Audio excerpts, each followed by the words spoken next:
everyone, and welcome back to another episode of the Queens of Ponderosa, where we outfit, outgay, outslay. I'm your host, Alicia, and I'm here with my co-host, Taylor. Hello, everybody. Happy to see you again. We're so happy to be here this season. It's like all of the labor that was put in is paying off. Yeah. And we're also both a little bit sad because we found out online there were some buffs. Oh, yeah. That were throwback buffs. Yeah, we need to catch the audience up on this. So for those of you that don't know, every season, so the buffs that are like the tribe bandanas essentially is like the best way to explain them. CBS like sells those. So as you can see right here on our shelf in the back, we've got 48 and 49 right here. And they sell them every season. So you can get the original like pre-merge buffs and the merge tribe buff. And I started collecting buffs in 2020 because that's when everybody started just hoarding random stuff because we were all stuck at home and had money and nothing to spend it on. So that's when I started buying buffs. And just before we started filming, we saw that CBS has released a vintage collection of buffs from 6 different seasons. You've got Borneo, you've got Pearl Islands, you've got China, Heroes versus Villains, Cagayan, and Winners at War. Iconic Arguably, possibly like the 6 strongest seasons of Survivor. Like we're missing like fans versus favorites, and we're missing David versus Goliath for sure. But I'm like, that's like a super solid set of seasons. And so Alicia and I were just talking about, oh my God, we need these. But the collection is $180. So it's like $30 a buff. But the thing is that the regular season buffs are only like 24? I think they're like $24.95. So it's really not like that much more. It's just the fact that the 6 of them, and one of them is a repeat because the Winners at War buff is the Sele Blue Tribe buff. And I already own that one. I don't own that one, so that's exciting. Oh, that is exciting. Yeah, so I really like that. Oh, you go. No. And Pearl Islands was like, well, China was my very first season I watched, so I would love to have that buff. Oh, yeah. And then Tony's my favorite, and his first season is Cagayan. A lot of these buffs will be black, though. Yeah. The Pearl Islands one is black. Winners at War merch Winners buff at War is black. In this collection, I think the Cagayan buff is black. And I think that the Heroes versus Villains buff is black really? too. Yeah, I think. So it's like 3. I mean, I have it pulled up right here. But it's still so iconic though. I think it's 3 black buffs. Black is just so clean too. I think it's 3 black buffs. This season's merge buff is black. They do black often. Black is a really common merge buff color. Yeah. I wish they would do more. You know what? Oh, you want to hear some Survivor trivia? Survivor fun fact? There is an unused merge buff for season 10, Palau. Okay. Because that is the season where Stephanie LaGrossa infamously is the only person left on her tribe. And when she goes to Karor, they just give her a Karor buff. Oh. And the unused buff was a white buff. They were going to do a white one. What? Which I love because they've never done that. Wild. I imagine the reason they haven't done it is because they're like, it's going to get dirty and then it won't look white anymore. They love that though. But oh my God. They love that. Unused white buff. Like, why have we never brought that back? Like, that would be amazing because we always get red, blue, yellow, or orange, green, purple. That's what we got this season. We got another red, blue, yellow. New era, they've just gone back and forth on like red, blue, yellow, and whatever. Orange, green, I guess like 41 was green, yellow, blue, and then the merge one was like orangey red. But anyway, so we were just talking about like, how do we justify this huge purchase? Yeah. And I was like, we could just split the buffs. We could split the buffs. I could go. Or we could both go to like our boyfriend / husband and be like, hey babes. Hey, how y'all doing? Remember how much I love you. Yeah. That might be what I do. But honestly, like Sam's a fan and Josh is a fan. My birthday is coming up though, so I could drop some hints to my parents and be like, if you're looking for like a really cool birthday gift that I'd really like I'd like this. I also want to get that Survivor book that we talked about last week.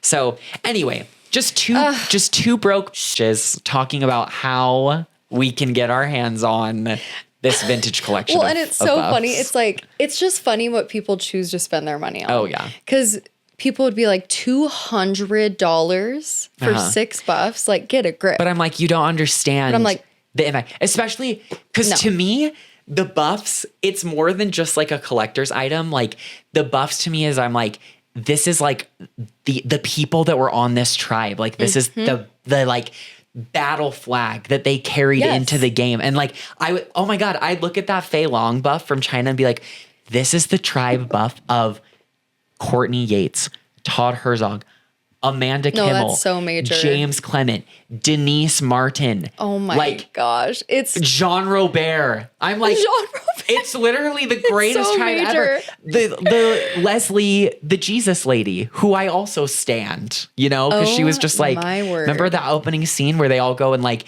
do the ceremony at the Buddhist temple, and she's like, it felt like worship. Yeah, she's like, and the only person I'm going to put my face on the floor is for Jesus.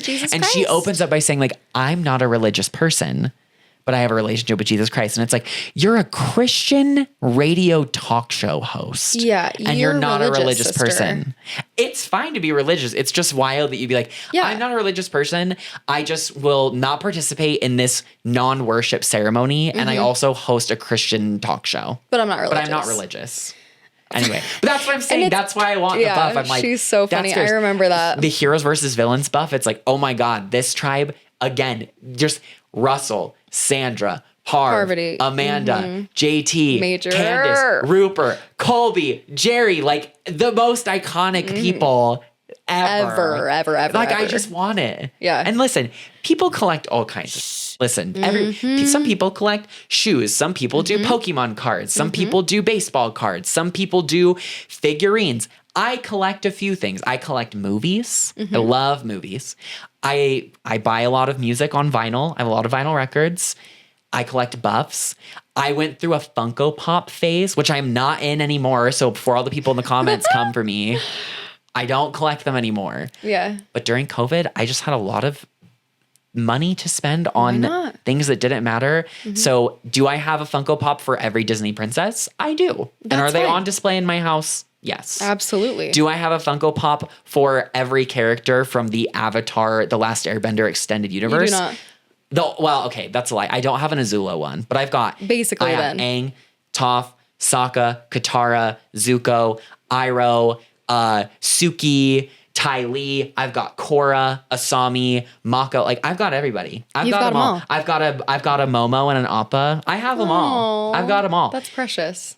But Funko actually just announced that they're declaring bankruptcy, which is kind of fierce too. And thank God for that, because now everybody gets a Funko. They used to be cool. But now like everybody gets a Funko. It's like, oh, look, here's the Funko Pop of the outfit that Millie Bobby Brown wore as 11 on season 2, episode 6 of Stranger Things. And I'm like, we just need one. 11 just needs one. Why are we making a Funko Pop for every outfit? we don't need all the fits. Yeah. Anyway. For me, I collect shoes. Love. I collect stickers. I'm a sticker person. Stickers. Buffs, hats. Yes. Love I have hats. a Survivor hat right here. Oh my God, I need a Survivor hat. Yeah, I love that. Oh, I need one. Yeah, so I love hats. Blush. I'm a blush I collector. went through a makeup collecting phase. Alicia's seen the makeup collection. I bought an astronomical amount of makeup between the years of 2020 to 2022, I want to say. Mind-blowing. To the point that I'm like, I will never run out of makeup. I know people are going to be like, your makeup expires. Yeah. But does it? Okay. Listen, I know it does. I believe in science. Does it really though? Certain does products, it really? Like, because eyeshadow palettes, in my eyes, no. Because that's the thing. I don't think they if do. it doesn't look or smell spoiled, crusty, then it's fine. I'm going to put it on my face. Yeah. But also, collecting eyeshadow palettes specifically is a thing. Yeah. Like, people collect palettes. Yeah. And they're just beautiful to look at. Yeah. And you can still use them forever. But like complexion things like foundation, for sure. or concealers, foundation. I've heard that like you should get rid of your mascara after every 3 months. Mascara for sure. Like even like lipstick. But I watched, there's a YouTuber I love named Sophia Nygaard. Okay. She very infamously also kind of like hoards makeup, and every once in a while she'll do these videos where she combines all of her makeup into one product. So she did this video where she took all of the lipsticks that are sold at Sephora and melted them all down into one pot and then poured them into molds to make lipsticks to see what's like the average shade. And she's like, my philosophy is that lipstick never expires. Like, I just don't think lipstick is ever going to go bad. Yeah. And she's probably wrong. But I'm like, that's the mentality that I want to keep. I love that. Moving forward about my makeup, because it's going to make me feel less bad about buying all of it and never using it. Yeah. Well, and the thing is, who cares? That's what I think. Yeah. Because everyone can have their thing that they love collecting. And if it doesn't hurt, if it's not hurting anyone else, you can wear the lipstick as long as you want, no matter how old it is. Yeah. Like, and if you start fine. growing like fungus on your lip, work it. That's fierce. Work it. Do Put whatever more you lipstick want. over the top Yeah. of it. It's fine. Yeah. It's fine. So, Haters gonna hate. Lots of collecting going on. Lots of broke bitches, complaining. And speaking of broke bitches complaining, let's talk about episode 9. Let's talk about episode 9. Tried to find a cute transition there. Should I make a broke bitches metaphor or a lamp metaphor? You pick. Let's go with lamp. I actually don't have a lamp metaphor. That was so funny. Oh, Steven. Okay, so yes, today we're talking about episode 9 of season 49. We open the episode up, and the group that did not go to the split tribal, so Alex, Christina, Steven, and there's one more. Soph. Oh, yes, you're right. And Sophie B. Sophie B. They are at camp, and they're like, I wonder who it's going to be. And Alex says, if it is not one of Rizzo or Sophie S., I will be shocked. Well, and at the reward challenge with Savannah there, they were also, because she was like, who do you think it's going to be? They were like Sophie. I think Sophie's gone. Yeah, I think Sophie is Sophie. So the group comes back, and Sophie S.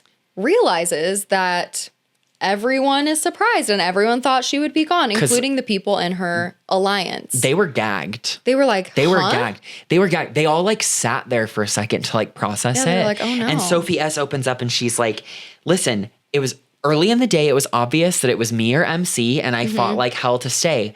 And like everybody's just like silent. And then she's like, kind of seems like there's some like weird energy about that. Yeah, she's like, I feel like you guys wanted MC to be here instead of me. And then Steven's like, I'm sorry you feel that way. So, and like, he doesn't even deny it. He's not even like, no. It's crazy. Yeah. Like it was really interesting coming back to camp, really like awkward. And Alex makes a good, or no, it was Steven that made the comment. He said, Sophie S. being shocked that we were shocked that she's still here shows that she has no social awareness. And that's something that you and I talked about. That seemed like it was pretty obvious early on that the tact and like social capital was something that Sophie S. did not possess. She is lacking. And now she's finally realizing like, oh, yeah. Like a lot of people want me out, and they're kind of like annoyed or shocked or surprised that I'm still here. And so now I get to be this free agent because like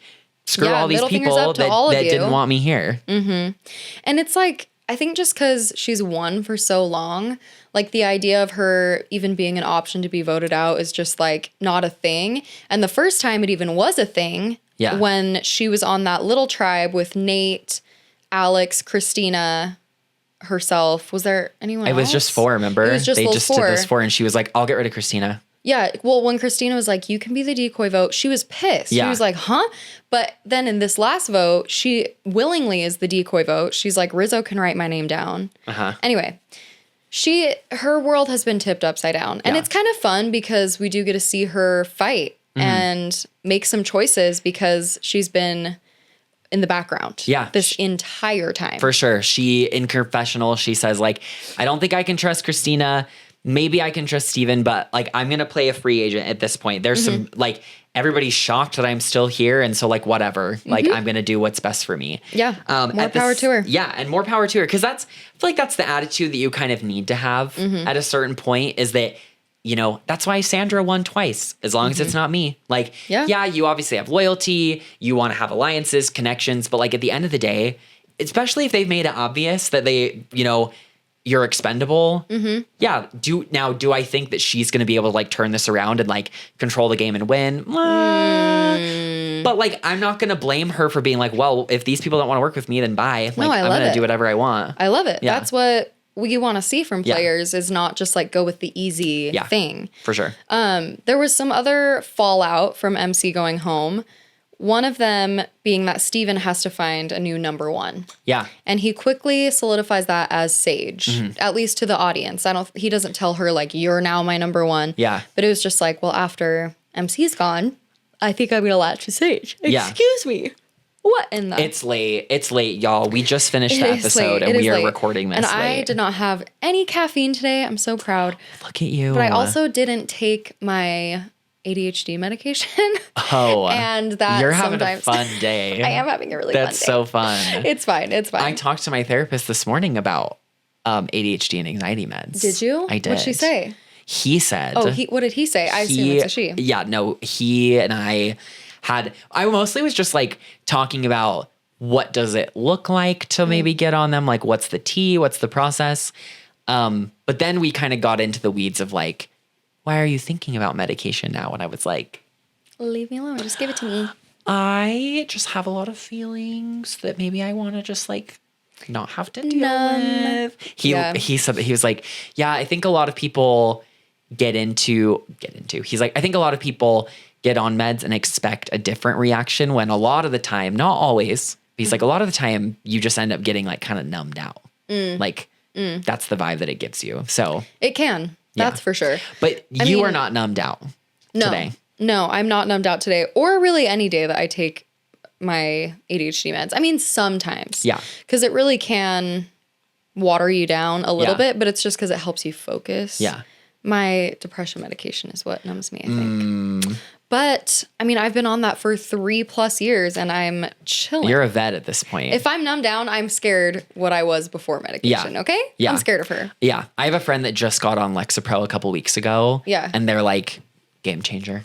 Yeah, no. I did not realize how depressed I was. And I'm like, that's fierce. You really get on that Lexapro, girl. Yeah, it really can be such a game changer and such a huge benefit. Yeah. But anyway, maybe have a follow-up conversation with him. Yeah. Of course. Yeah, we will for sure. Anyway, so Sage and Steven solidifies this with Sage. He does. And he also gives her some currency in the form of information. Yes. And he was like, while you were gone at this vote, me, Alex, and Christina went looking for an idol together. She found it. She said, it'll be just between us, but I want you to know. Mm-hmm. If you tell anyone, they will know that it got out through me and I will know it was you. Yeah.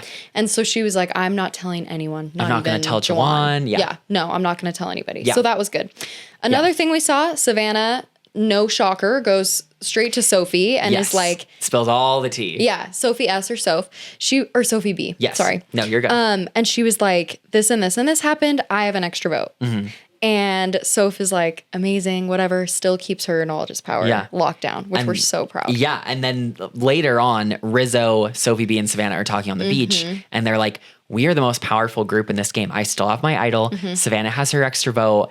And like Sophie S is like someone that we can pick up. I think they looped her into that conversation. Or maybe they didn't.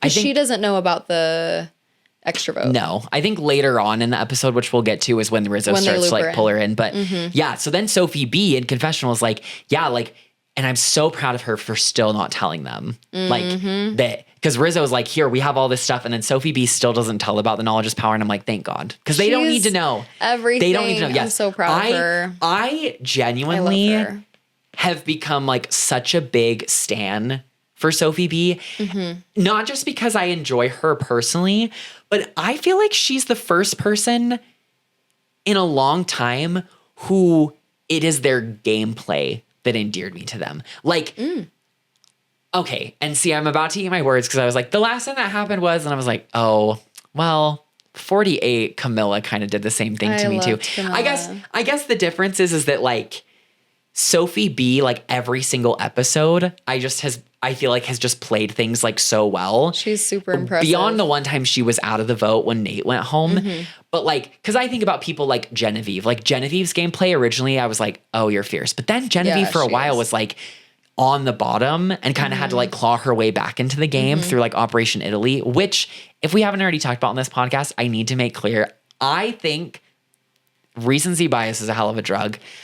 I think that Operation Italy may be like my favorite individual move that's ever been made on Survivor. Wow. I did love Operation Italy. It was so fun. You talk about iconic moves. You talk about like Parv's double idol play. You talk about Natalie's, Jacqueline, did you vote for her? I told you to vote for her. But I'm like, the pure, unfiltered adrenaline that was flowing through my veins during that episode, the way that I was jumping up and down, screaming and clapping when it worked and they got rid of Caroline, I was like, this is the best thing that has ever happened ever. Because Andy was my winner pick. And after the first episode, I was like, well, shoot, I'm screwed. Yeah, there went that. And then he came back from that and then came out swinging he did. For the fences. And I still think if he would have kept his mouth shut for one more episode, I think he could have made a run for it. I do too. I think he could have made a run because Rachel was going to play her idol, whatever, but like,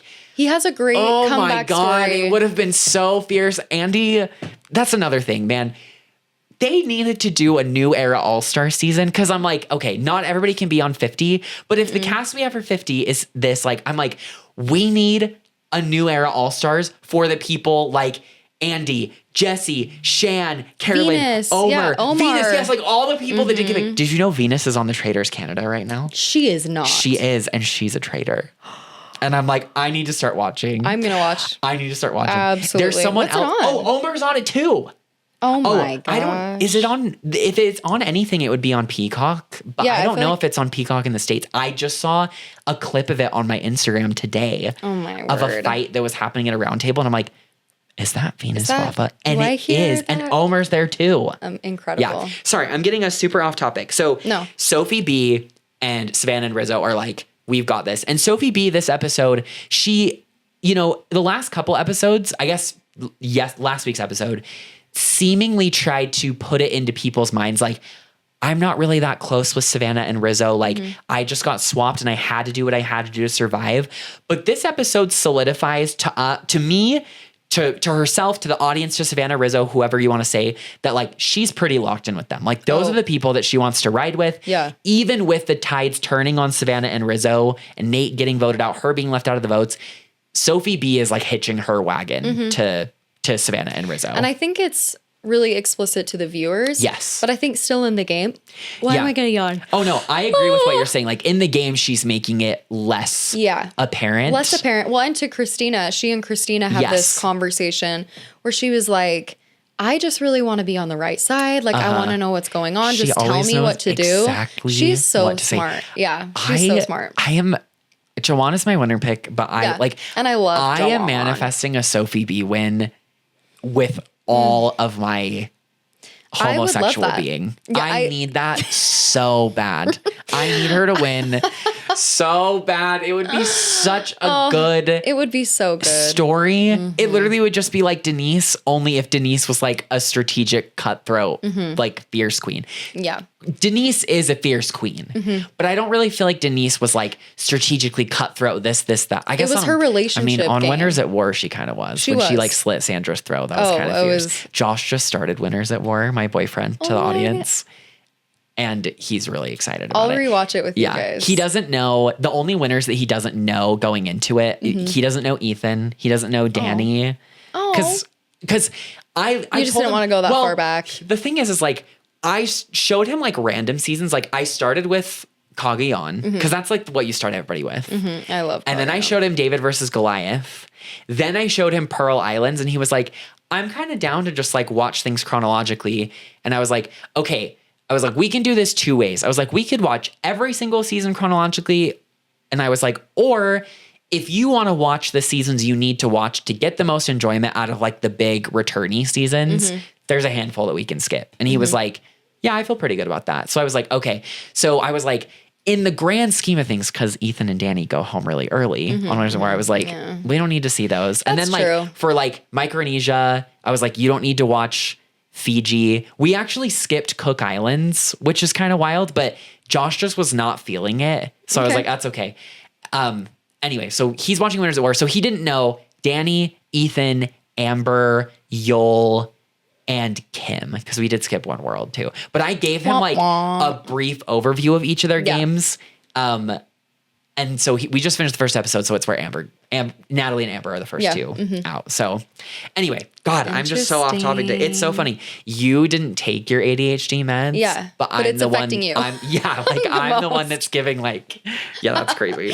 It's okay. It's okay. We were talking about Sophie B. She's making some good moves. Yes. Anyway. But there's this a little bit of a power trip coming from the former Uli, I guess. Oh, Rizzo? Or just Rizzo, Savannah, and Sophie B, but mostly Rizzo and Savannah. I put on a master class today. I don't know how I pulled that off. Only players like me would realize blah, blah, blah, blah, blah. And then I feel Savannah, like I'm on cloud nine. Obsessed with me. Well, the thing is like, she's kind of right because everybody just keeps like wanting her out. Yeah. It's just like her like sassy way of putting it. I died in tribal when she was like, Jeff, I'm happy to be the catalyst of all of this what did she say? Pollinization or something. She like said it super funny. Yeah. But it was just hilarious because she like takes so much credit for everything going on. And she's just, and she's being funny. That's the thing is like, I feel like I've seen comments here and there of people just being like, ugh, Savannah is so arrogant and full of herself. And I'm like, I just like don't know if I buy that. Like this is a TV show, okay? This is a TV show. It's not real. Like people don't act like this in real life. It's a game. It's a game. It's a game. And like she's obviously being funny when she says that. Like do people actually watch this and see Savannah be like, I'm so happy that I can get people to talk because they can't vote me out. Like Yeah. No. She's being funny. Yeah, obviously. And like why can't she be proud that she won immunity and they can't vote her out? That's what I was going to say. Like, people, if Courtney Yates or Parvati Shallow or like old school Sandra debuted in the new era, these people would lose their minds. People are so soft and sensitive and can't take anybody being like a little sassy, a little sarcastic, a little, especially as a woman, like a little confident. People even said that about Dee. And I'm like, Dee ran the whole game. She's allowed to be like cocky because everything that she wanted to happen happened every freaking week. Yeah, it's like that thing where it's like if a man plays that exact same game, it's like so powerful, people love so them. respectful, oh my God. So incredible. The way that everybody like busts a nut over people like Colby, Ozzy, Mike Holloway, just like winning challenge, Jonathan. Oh my God, the casuals eat that up. And now that Savannah wins 2 challenges and like, you can't get me out. Mean. She is such a mean girl. I can't stand her. Savannah, we love you. If you're listening, thank you for giving us good TV, for having a personality, for not just being like the same, just like, I'm just so happy that I'm here playing this game with everybody. It's just a good opportunity. Listen, we need some more of that attitude. Yeah, I love it. Listen. Love her. Listen, she's my winner pick for a reason. Yeah. She's fierce. I loved the sass and the energy and the confidence that she brings into the game. Yeah. And also, she won back-to-back immunity, and she was going to go home both weeks. Yeah. They were going to annihilated the challenges. She was going to go home both weeks. So like, why? It's like what I said last week when Sheehan won on All Stars and was like, take that. And Alicia's like, watch what you're saying. And Sheehan's like, girl, you were going to vote me out. Be quiet. Like, we need that. So why are people mad? Why are people all butthurt that Savannah's like, I'm so happy, like, because that people, like, Sage is probably annoyed by her saying that. Oh, Christina's annoyed by her saying that. And I'm like, you were going to vote her out. Why can't she be happy that she's not leaving? Yeah, that's why they're mad. Yes. It's because, like, and stay mad. Stay mad. I can't vote her out. I can't do my plan. It's like, so dumb. She's so mean. Like, she's so, It's not that serious, and I want to make it clear that, like, I'm not that engaged in it either, but I feel the need to, like, push back on the thing because it's, like, why can't, like, I just don't understand, like, why do people even care? It's a TV show. Like, if you are typing out comments on Facebook, Instagram, Reddit about, like, I don't know, I just feel like Savannah's kind of arrogant. I'm like, you're already taking this way too seriously. It is too serious. Not that serious. It's not a big deal. It's not real life. This is a freaking show. It's a game. Okay? Yes, I raised my hand so I could remember my thought, but I didn't want to interrupt you. No, you're good. Agreed to everything that you just said. Yeah. And I think if you are someone who thinks that way, the more involved you get in like the post-game content, you'll see like, okay, they really are just real people playing a game. It happens every season where it's like, oh, this person's actually like normal. But I do think Sage and Christina in particular, like with those examples, I think they're so upset and they think she's such a mean girl because Savannah doesn't go crawling to them for help. Yeah. Or to like save her from the bottom. Yeah. She's not like, oh, please, like I want to work with you. She's just like, okay, I'll figure this out. Like and then she wins for herself and like makes it work. And it's like, what is like, obviously we did not live with her, so we didn't see everything. No. And Sage had, felt like she was kind of ostracized on the Uli tribe at the behest of Savannah and somewhat Shannon. But I'm like, okay, Savannah, like her biggest crime that we've seen on the show is she tried to steal MC's like idol key from her. Okay. Like you're telling me that if you would have just let MC take it if it was in front of you too? Or she really had extra about Joanne. Yeah. But she didn't do that. She did that like in her confessionals though. It's not like she was walking around being she did it in camp a couple times. Yeah, but to like Nate and Rizzo. Yeah. It's not like she was going around to every single person's like, Joanne took my freaking bag. Joanne is crazy. Like she was just telling her alliance about that. So I'm like, I don't know. Maybe like I'm like swinging too far to the other side. I'm just like, I just don't feel like it's that serious. Yeah, and it's not. It's not that serious. It's not that serious. And we love her. Yeah. And we enjoy her so much as a character and as a person. And I do think she takes things a little like personal. I think she's really competitive. Yeah. But that's like everything we love. Yeah. And everything that makes a great player. Yes. And a fun game and an entertaining game. Don't you want people to fight hard to play? Yeah. I don't want her to roll over. Imagine how boring that would be. Yeah. Do you want everybody to just be like kumbaya? Everybody's always going to get along and we're just going to like let people get picked off? No. Everybody always says old Survivor was better. And then when we get somebody that has kind of the like spunk and sass that we don't see as much in the new era anymore, everybody's like, oh, I hate her. It's like, what do you want? Yeah. Do you want like the like wide range of personalities where there were like people that were mean, people that were nice, people that were annoying? Or do you just want everybody to just be like, meh. Yeah. Yeah. Like anyway. I don't want to hurt anyone's feelings. Like I got to walk on eggshells. Like, no, that's not what we want. That's not what we want. Yeah. Speaking of someone who walks on eggshells and tries to make everyone happy is our boy, Alex. Yeah. So something else happens early on in this episode, and it is happening this entire game, but Alex has been playing this game of like kind of being in the middle and wanting to be a free agent. And we see in this episode that it's time, Alex, to draw your line in the sand or else people are not going to like it. So Alex he's in a conversation with Savannah and Rizzo, and he's just like, I think that we should get Sophie out over like Joanne or blah, blah, blah. Like, I would really love to get Sophie out. I want to work with you guys. And so he's like pitching this to them. But then to other people, he was like, I would love to get Savannah out or Rizzo or I guess Sophie, whatever you guys want. Like he's just being really, really wishy-washy. Yeah. But he does have a good read on the game, I feel like, because he's like, Joanne and Sage are kind of the power players right now. So wherever they're going, I feel like I kind of want to go or figure that out. Yeah.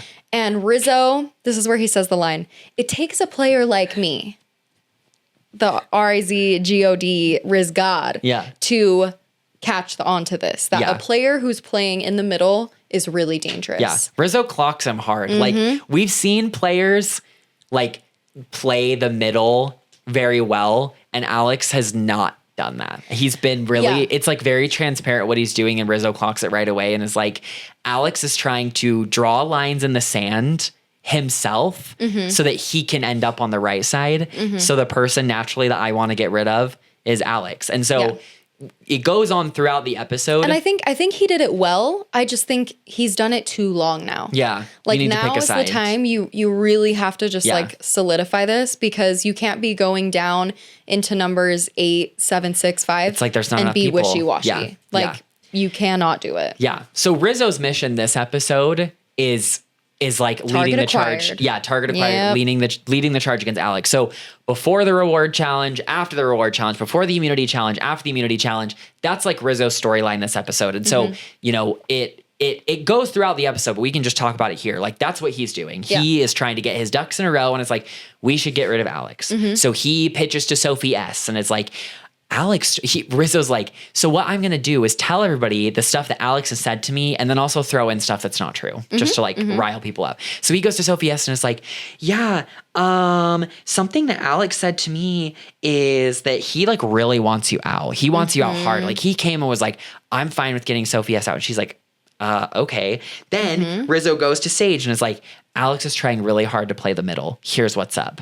Then he goes to Jawan and is like, yeah, Alex told me that he was like so shocked that you and Sage like didn't get me or Sophie S out. And it's like sussed him out. And Jawan is like, what is going on? So this whole episode, that's what Rizzo's trying to do is just sell Alex down the river and get him out. So that's, and it's something like Rizzo does well because obviously this last vote, and he even says in the beginning of this episode, he's like, I don't know what I said to convince them all to go on MC, but I did it. Yeah. And so honestly, I'm going to cook again this episode. I don't really know if I get what he said either. Like, really, really bad gameplay like we talked about last week of, you know, it split tribal chaos for sure, but man, like they just really Rizzo just fumbled the ball. And I hesitate to say that it's because Rizzo is such a good player versus I just think that like everybody Jawan else. and Sage are stupid. Which one is it? Oh, all of them though. It's all of them were dumb. I don't necessarily like Savannah and Rizzo. I'm not going to say are bad players, but I don't necessarily know if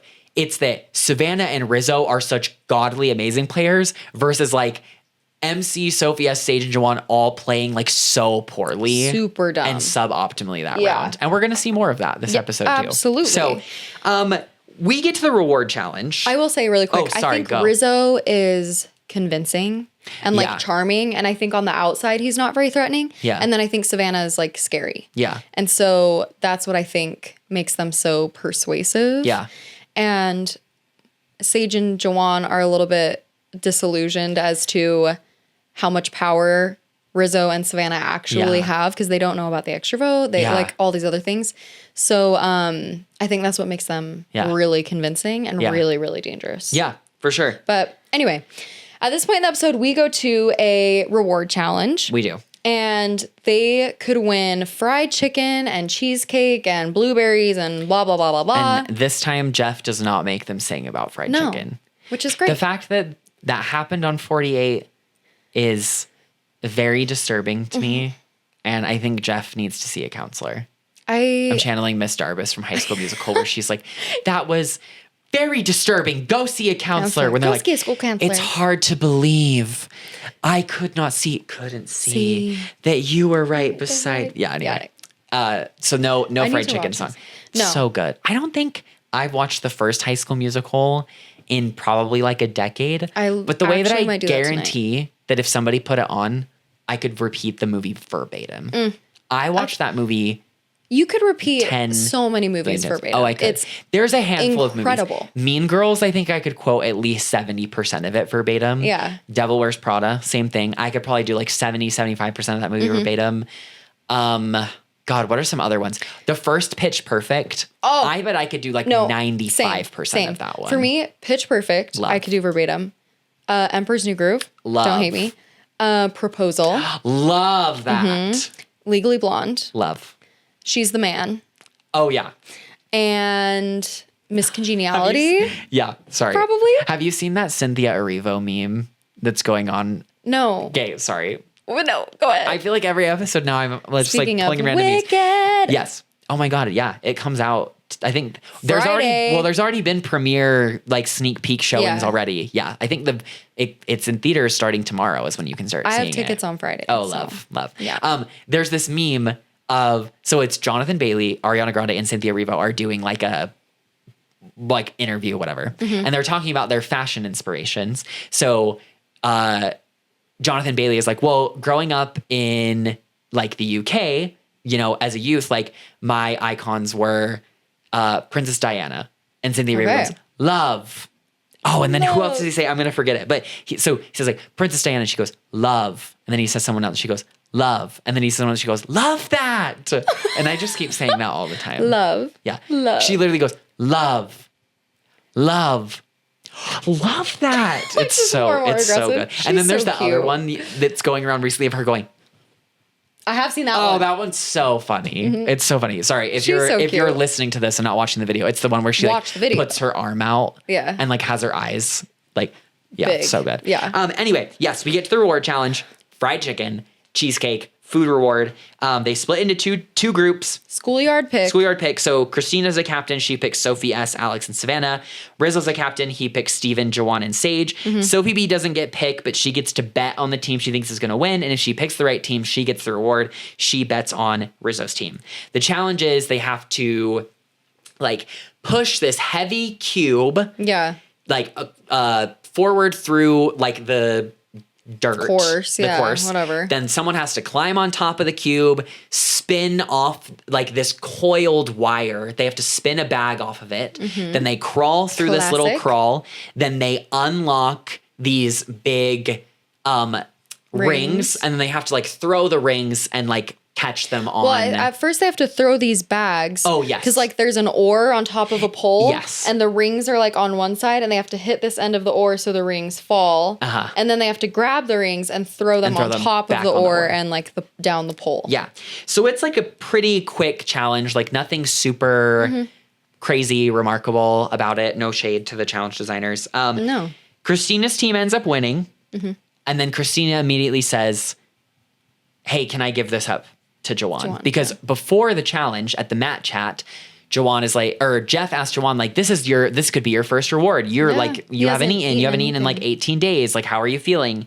And then something else at the mat chat is funny because Jeff he asked Christina, like, it's day 18. How are you feeling? And Christina's like, yeah, man, it's just crazy. Like you think that something's going to happen and something doesn't happen and you have to adjust and all this stuff. And Sophie S is like, she's obviously talking about me. She doesn't say that at the match. She says it later in like a confessional, but she's like, Christina obviously is talking about me. She's obviously like, oh my God, I thought Sophie S was going to be gone. That's Sophie S's storyline this episode is just being pissed that people are pissed that she's still here. And honestly, I don't blame her. And honestly, like I'm low-key getting like really endeared to her. Yeah, because I feel like her storyline the whole season has just been her and not getting pissed in the sense of like, F you, like I hate you. It's more just like, okay, that's kind of annoying. Like in every confessional, like, okay, I'm annoyed that we're getting fruit. Oh, Christina said I'm the decoy. I don't like that. I'll vote her out. Yeah. Oh, people want me out because I won the immunity, whatever. Oh, Savannah said that she could beat me. Like, oh, what's the record? Try me. Her whole storyline is just her getting annoyed. She's just so other things that people have said. And I'm like, honestly, I relate to that so much. She's just so aggressive. She cracks me up. I love her. So anyway, Christina's like, hey, I want to give up the reward to Jawan because he hasn't eaten. Jawan is like, I kind of want to earn it. Like, I feel like that's something that I've really prided myself on like throughout my life. Like he opens up partially at the mat chat, partially at the reward. He's like, I grew up without a dad and I've always had to be the provider for my siblings and like be Superman. And I also feel like I kind of seek approval from people because I didn't get it from my dad because I grew up without a dad. So I always want to be helping other people and doing good so that people will give me that approval that I'm seeking. Yeah. And this was a great callback to episode 1 or 2. Yeah. When he's trying to make the fire and he can't. Yeah. And so he just like gets upset and he was like, I am just always the provider in my family. Like I'm the provider. I'm the one that provides for my little siblings. I take care of everyone. Yeah. And so the fact that I can't make a fire is just so upsetting and frustrating to me. And Savannah's like, get a grip. Yeah. But it was a good callback to the beginning when we know this about Jawan, but it was just like a great reminder. And Christina's like, he's the one person that hasn't eaten any real food, but he's still the one cracking open coconuts for everyone and he's gathering things. Anyway, so he's just such a good provider, such a sweet guy. Yeah. And he's like, I'm not used to receiving or like being taken care of because I take care of people. Yeah. I was curious if there was anything strategic on Christina's end about this move or if it was purely emotional. It sounds like it was purely emotional because then in a confessional later, she was like, I just felt that when I won, I was like, maybe it was the mom side of me that I'm nurturing and I like taking care of people. I just saw that Jawan hadn't eaten anything and I wanted to give it up to him. But my thing is like, why would she want to send him over to the reward with Savannah and Sophie S and just give more of a chance for them to like talk game or like create something? Or does she not think about that? And is she like, I actually want to go be with Rizzo and to see if he gets anything I was going to say, Alicia, is it possible that Christina's just like not a great player? Yeah. And I think that's it. No shade. And I love no Christina. shade to Christina. It is totally fine to be bad at Survivor. Some of our favorite queens of Ponderosa are famously bad at Survivor. Venus Vafa has already been mentioned this episode. Yes, I love. Is someone who I'm obsessed with, and she was a horrible player. She was really bad.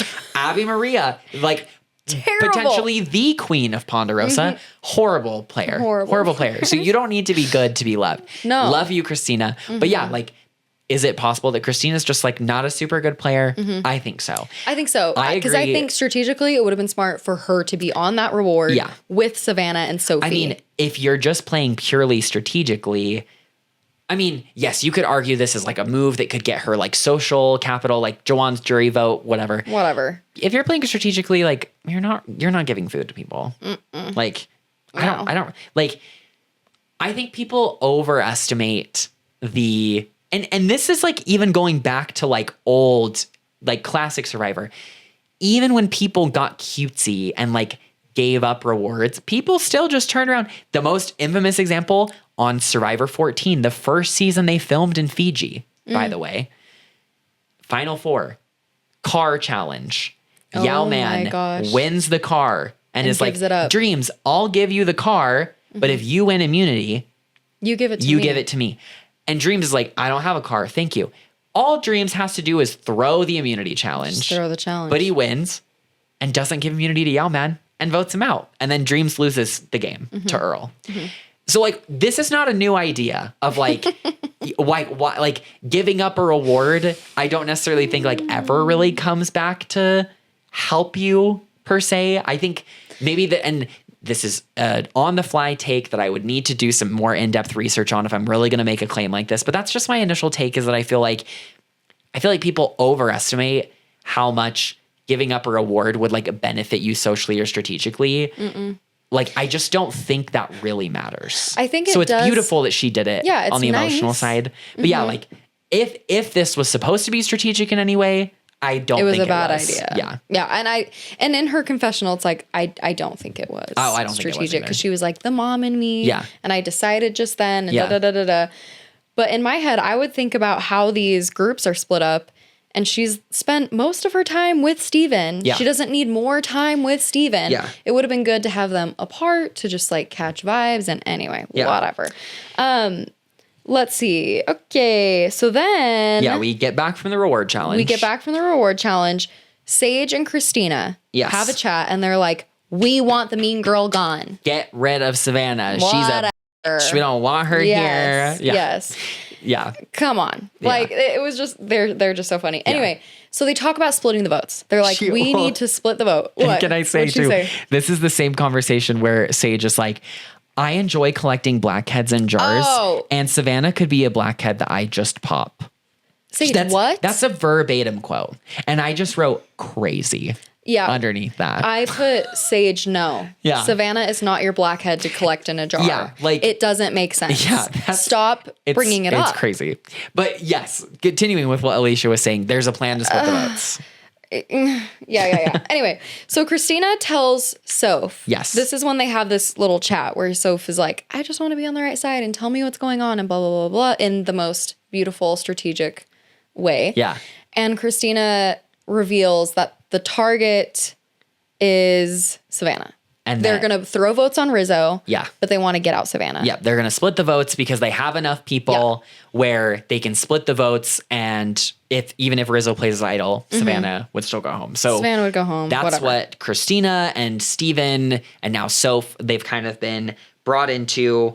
And Christina's like, we are getting Rizzo out of the game the next time we go to tribal, point blank, period. Like, it's going to be him. We can't let him. It's crazy that we haven't done it up to this point. We can't let him get away with this at this point. So then, they come back from the reward because nothing really happens at the reward. I guess the only other funny thing that happens is Steven is talking about how they don't want to kill a chicken because he's having chicken guilt. Yes. Because he's already had to kill 2. And then he says, I'm having really weird dreams about chickens now. And this made me think about one of the most hilarious moments that's ever been on Survivor. Do you remember on season 19, Survivor Samoa. Do you remember Shambo's dream? No. Oh my God, Alicia, this is one of the funniest things that's ever been on Survivor. So this is the merge, okay? Mm-hmm. Shambo was on Galu, the dominant tribe pre-merge, but she's flipped to work with the Foa. So Shambo is working with Russell, Natalie White, Jason, and Meg, okay?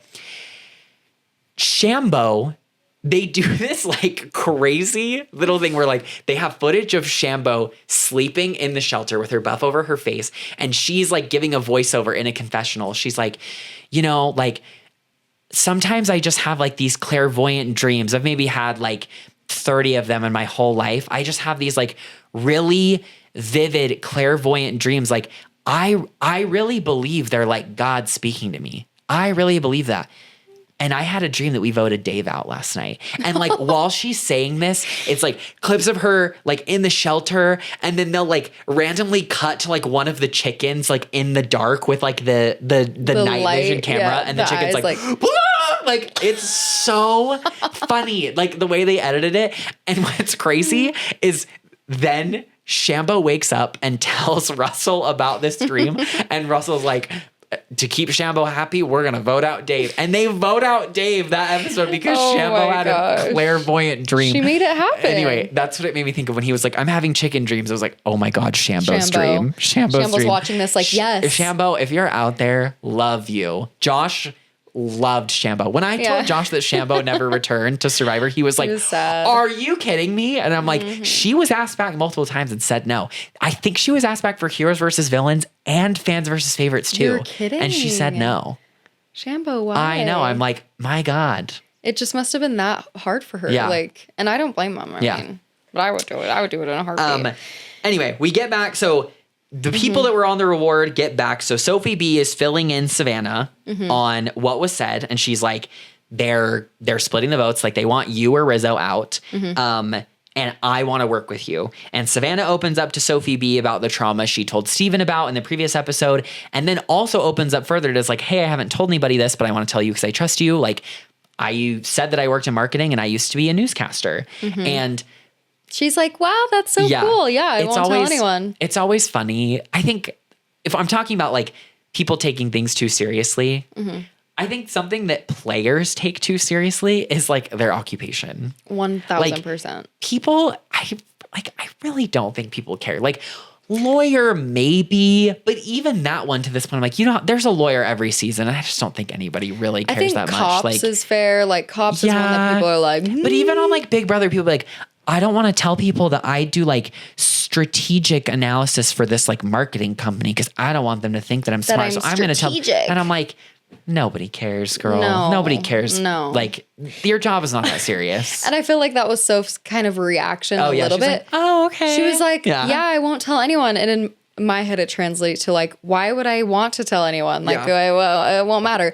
But I did draw a heart next to this in my note because I just love them. Like, I love that they ride so hard for each other. Yeah. They just have each other's backs. Yeah. They are both queens. Oh, they like the queens of the season. It's not even close. No, it's not contested. And anyway, it was just this cute moment, especially because Savannah is so hated by others.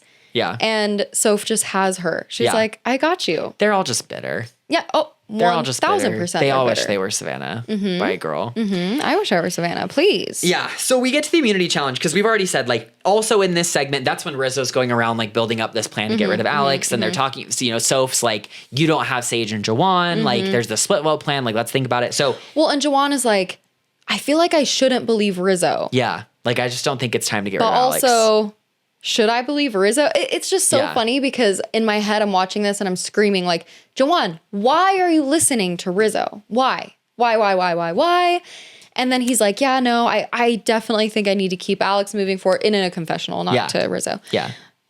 Does that happen? We'll see. We'll see. Oh my so gosh. we get to the immunity challenge. Two people can win immunity today. It's the last woman standing and the last man.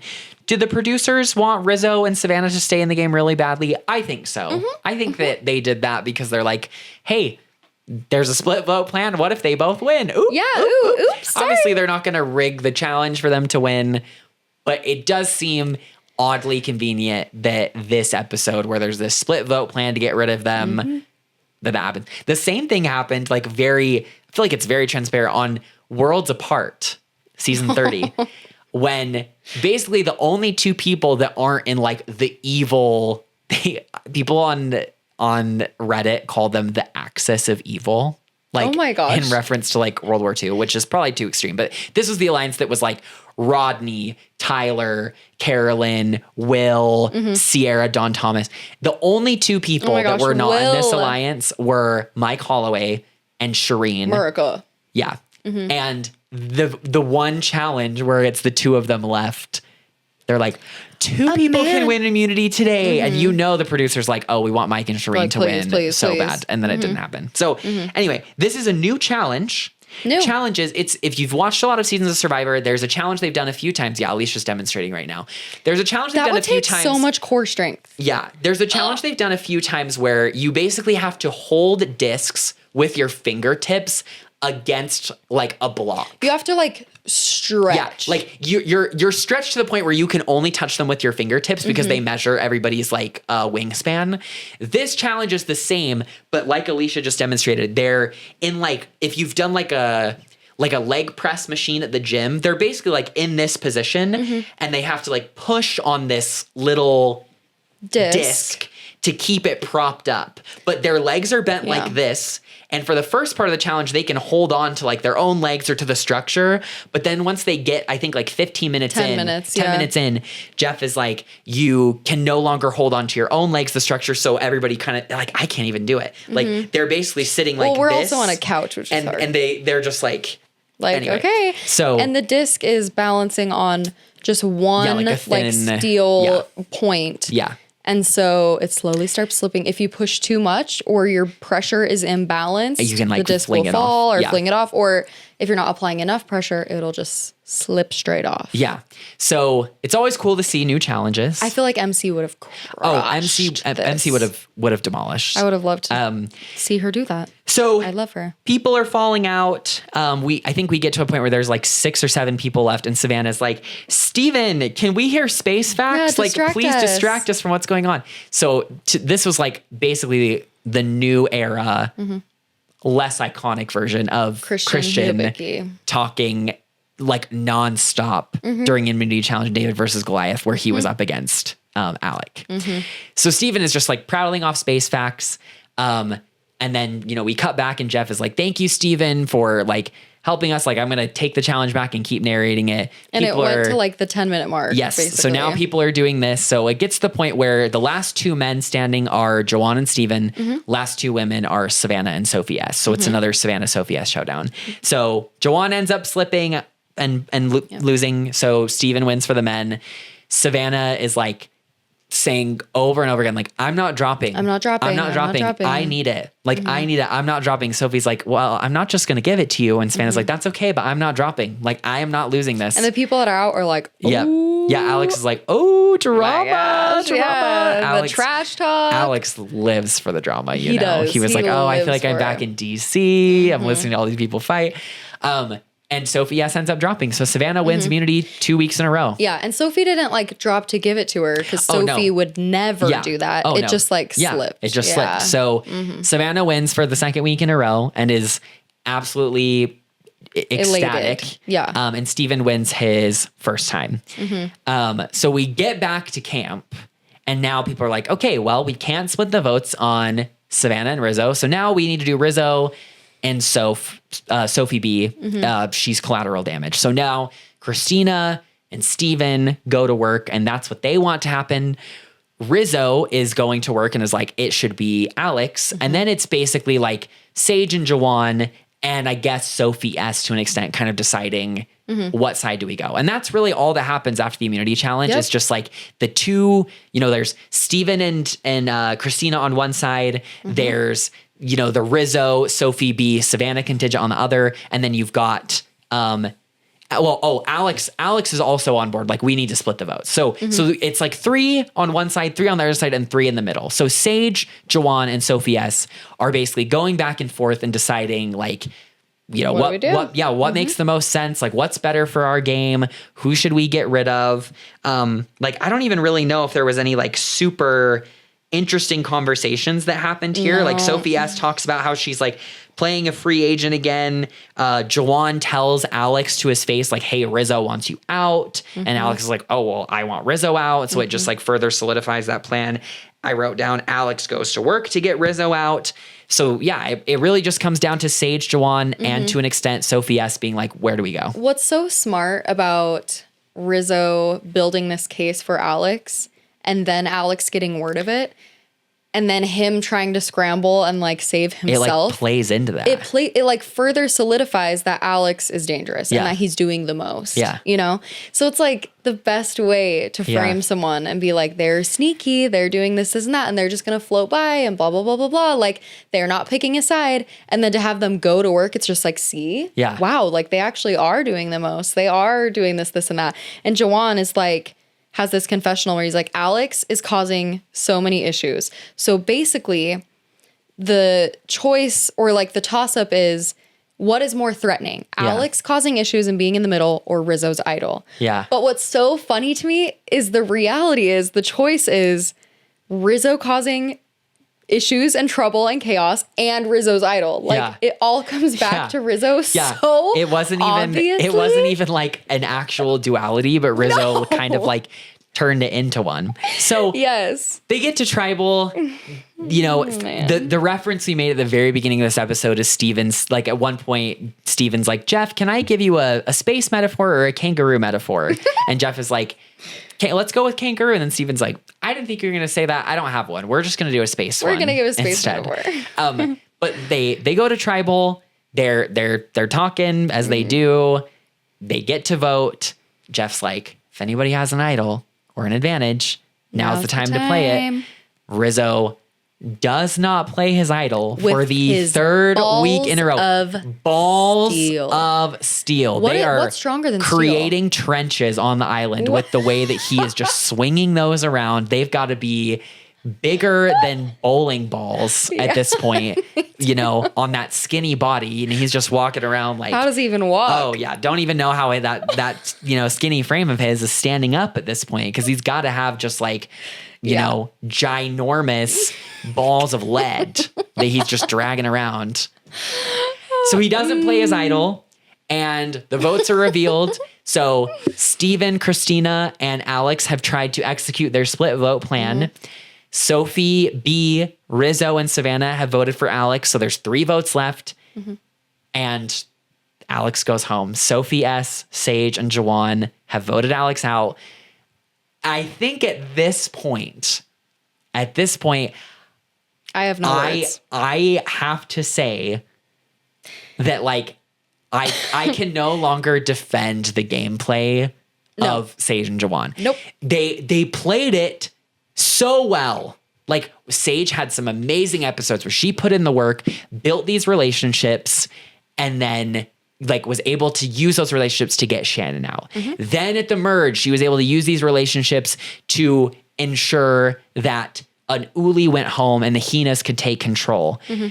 I could even maybe forgive her and Juwan last episode of like, okay, split tribal chaos. They wanted to make sure that they could survive and get back with the group.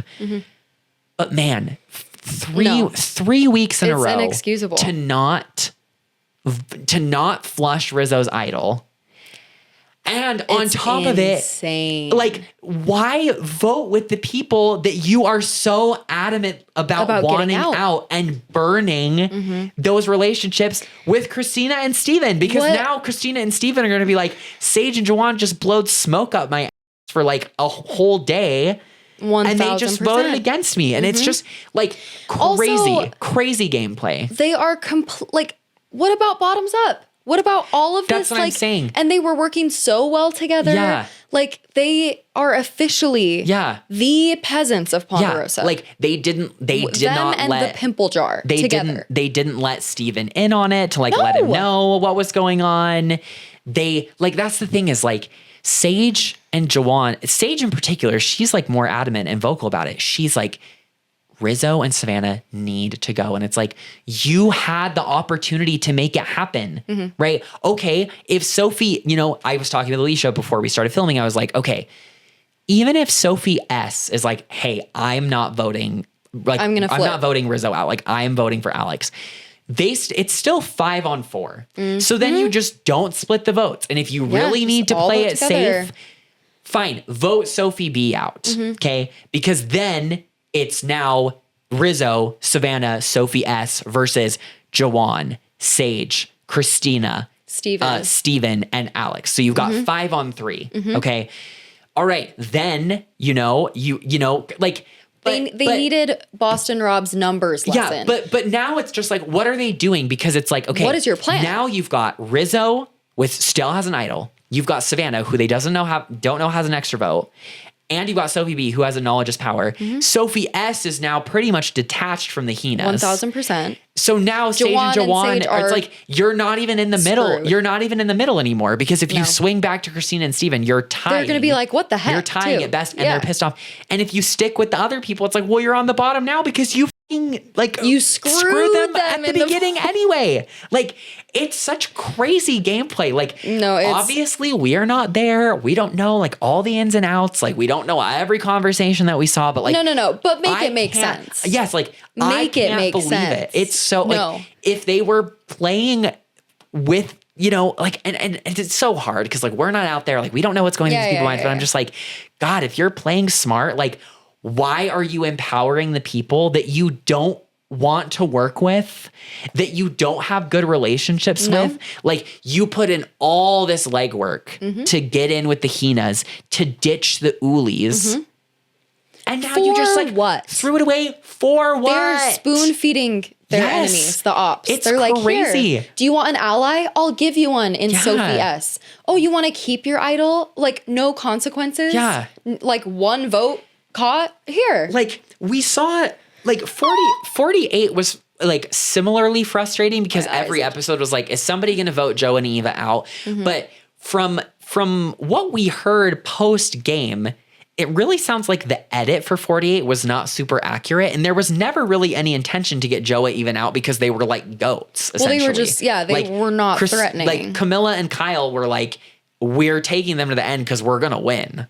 Whereas this time, it's like, if Sage and Jawan like get to the end with like Rizzo and Savannah, like, I don't know. Like, I guess maybe they're thinking that of like, if they look at the jury, for example, if the final three is like Rizzo, Jawan, and Sage, it's like, okay, well, Rizzo is getting Sophie B, Nate, and Savannah 100%. Easy.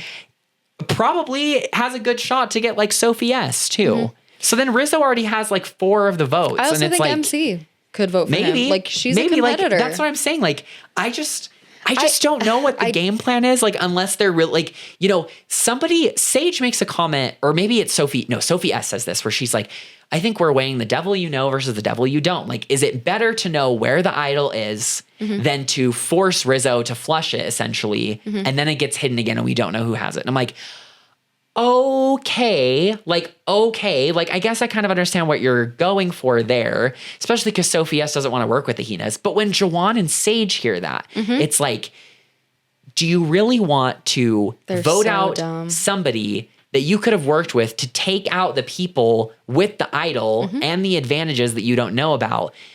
But now instead, you voted out somebody that was going to work with you. You kept the Uli alliance intact, and Rizzo could use that idol against you later. And he 1,000% will. Absolutely, he will. It's bonkers, man. Like, I really don't understand the gameplay. And like, Jawan, you're my winner pick. Love you. Sage, like, these last couple episodes, we gave you Queen of Ponderosa, but that's it. Yeah, girl. Like, it's no more. If we're gonna talk Queen of Ponderosa, it's Rizzo. Rizzo's the Queen of Ponderosa. Rizzo has finally ascended to queen status. Yeah, he was queen last week, but it was like, do we give him? Yeah, like Savannah Rizzo? Yeah, I think it was like a little bit of both. Like, but it's like, but yeah, it's solidified. It's solidly Rizzo this week. No questions asked. Queen of Ponderosa. Yeah, no questions asked. Playing is running the game at this point. Like, from the bottom. Sage and Jawan keep this episode. So many people were like, Sage and Jawan are the power players. Yada yada yada. Like. I kind of think they gave it up this episode. I don't think that's happening anymore. Yeah, they're like, you know what? I don't want to win, actually. Yeah. I'm just going to let you guys do it. You know what? I actually want you to embarrass me and idle me out of this game. And they did. That's what I want. And they did. And that's what's going to happen. And that's what this is. Done. Like that Debbie Ryan meme. Do you know that one? No. I sat down with the president of Disney Channel and said, I want to make history. And that's what this is. Have you seen that? No. She's talking about how when she was on her Disney Channel show, Jessie, she wanted to have the first Disney Channel wedding. So she's on a red carpet and she's like, you know, I went to the Disney Channel office. I sat down with the president of Disney Channel and said, I want to make history. And that's what this is. And I'm like, that's what Sage did this episode. She's like, you know, I sat down with Jawan and said, I want to make history and throw the game away. And that's what we're doing. And that's what this is. That's what this is. That's what this is. Maybe we'll eat our words, but at this point in the season, I'm really struggling with the strategic soundness of the moves that we are seeing. 1,000%. Savannah and Rizzo should not be in the game. No. They should not. Savannah won immunity, so okay, but I'm like... Is the problem Jawan then? Because I don't know. Sage seems to understand who the target should be every week. Sage is the one that was talking with Jawan before Tribal and was like, I kind of feel like it might make sense to get rid of Alex right now. Sister. Yeah. Oh my sister, gosh. what are we doing? No, yeah, what are we doing? We need like a clown music edit. We really, really do. Like, yeah, that's what needs to be playing over right now. It's crazy. It is crazy. It is so crazy. Yeah. Like I could see them wanting to maybe take Savannah because a lot of people don't like Savannah to the end. But like how in the... Like what's going on? How does he not play his idol? Like he is so confident to not play it. He's like, I'm not playing. Someone else said this. Emily she's the one. I'm pissed. What's her last name again? Oh, Liz. Oh, Liz. Thank you. Liz was like, I might as well be voted out first if I don't win. And I think that's Rizzo. He's like, I'm not here for 10th place, for 4th place. Yeah, I'm here for first place. Yeah. And so he's just like, I'm going to hold on to this thing until I know. Rizzo said, I sat down and said, I want to make history. And that's what this is. He did. He did. I'm trying to think, has anybody ever sat on an idol like that 3 weeks in a row? We've had people like not play them. I'm really trying to think like somebody that had an obvious idol. Because and like, was obviously a target. I can think of people that did it secretly, like Lauren O'Connell on Edge of Extinction. She found an idol on like day 4, didn't play it on like day 36. Now completely whiffed it because she played it on Chris like an idiot. Oh my gosh. And I just had to relive that because Josh watched Edge of Extinction and had to relive it and screamed at her on the TV where I'm like, I still cannot believe you did this. You are so stupid. But like, her idol that she sat on the whole game, nobody knew that she had it. Incredible. Nobody knew she had it except for Marianne. Kelly Wentworth knew. But even Marianne, like I guess Marianne found that one later, and the jury was impressed that she didn't play it. But I'm like, the impressive part is that everybody knows that Rizzo has it. And it's even more impressive because he needs it. Yeah, like he should have been gone 3 weeks in a row. 100%. Like the merge vote, 100%. They should have split it. Between, because they're like, no, because the vote wasn't the vote like 8-3 or no, it was 7-4. So I guess they couldn't have split it then. Yeah, they couldn't. Okay. I don't know. Yeah, I guess. Well, then at least last week, I guess they couldn't have split it. But yeah, this week, last week and this week, it's crazy. But that's the thing. It's just like I think people are just playing. They're just playing like Parvati said, like. Or no, it's not Parv. It's Charlie on Gabon, where he's like, okay, so now we're playing Stupid Survivor. Like that's how I feel right now. Yeah, okay. Yeah. So now we're playing like super dumb, I don't want to win, I want to spoon feed it to Rizzo Survivor. Got it. Oh, the quote I'm thinking was Parvati being like, why would you hand a villain your heart? Oh. JT gave Russell his heart today. Yeah, and Russell's just going to stab it a million times over, and then hand it to me, and I'm going to eat it. And I'm like, that's exactly what happened here. Rizzo and Savannah are just going to stab Jawan and Sage a million times, and then eat them. They're going to put them in a jar. Yeah. And they're going to collect that. And they're going to collect it and look at it. They're going to collect all of their victims. Yeah. Granted, they really are the victims to their own stupidity. Yeah. Like, it is so beyond. It is. Like, I am stoked to hear their exit interviews. Yeah. Because I just want to hear their thought process. Yeah. What is like, going what's on? going on? Yeah. Speaking of exit interviews, MC. Okay. She basically decided to tell Joanne that Sophie was going to write his name down because she didn't want to see a repeat of, oh my gosh, whatever season. And honestly, just in Survivor history where like a lot of Black players get voted out early on in the merge or early on in the game. And it was when they saw like Roxroy and it was Marianne and... Which is crazy because with this episode, it's been 3 Black players in a row. Yeah. So kind of So she was like, I know Nate is a juror. And then I was like, I don't want it to be Joanne. I at least like want to tell him. Like, I don't know. I feel like there's something I got to do. So she decided to tell him. Yeah. And it's just ironic because it ended up being herself. Because it ended up getting her out. Mm-hmm. And then because we didn't get Rizzo out, now Alex is gone too. Alex is gone. And it's not looking so hot for Christina either. So yeah, it's like, and it's crazy. How does this happen? You know what I'm saying? It's like... Alicia, the simplest and most straightforward answer is that I think there are a lot of bad players on this season. Mm-hmm. I think there's a lot of people that are bad at Survivor. Yeah. I think Christina is bad at Survivor. Mm-hmm. You know, MC, I don't necessarily want to say is bad at Survivor, but like she threw her own game away. I do think it was her fault. She went home. Bad move. Yeah. I think that. I don't think Alex was bad. Yeah. Yeah, I think Joanne is bad. I mean, yeah, like Joanne and Sage, I'm like, they are bad. The last couple weeks have really kind of just like given me some pause over whether or not I feel like we're seeing some like good gameplay here. But again, it's all relative. And I'm all talk because I know that I'd go on Survivor and I would be a moron too, and people would make edits of Judge Judy screaming at me like, "You're a moron." I would make them about myself. Probably I make those edits about me right now. So yeah, me too. Like me too. So I'm not trying to say like, oh, everybody's bad and I'd be better. It's just it's a little, I think the simplest answer of like, how does this happen? I think a lot of people are bad at Survivor. Mm-hmm. Or maybe a better way of saying it is maybe like instead of making it like totality, like people are bad, I think that a lot of people have made really poor moves is what it is. And it's like a both and where it's like there's really poor play and then there's also incredibly risky, incredibly ballsy like lead, gameplay. titanium, platinum, nuts. Diamond testicles on Rizzo. Unmatched, next level.